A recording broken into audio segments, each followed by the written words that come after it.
Have you ever wondered what makes the T-bone steak so special?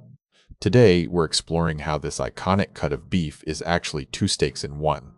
The T-bone steak comes from the short loin, a prized section of cattle. This cut is notable for its T-shaped bone, which separates two distinct muscles.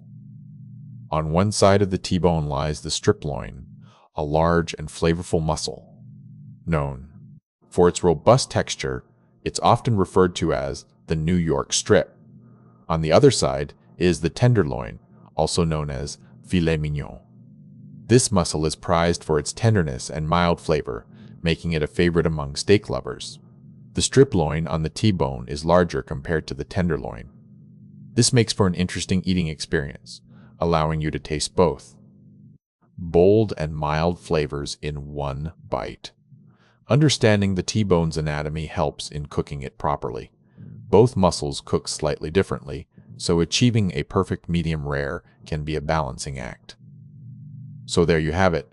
The T-bone steak is not just one muscle, but two, creating an unparalleled dining experience with its contrasting textures and flavors.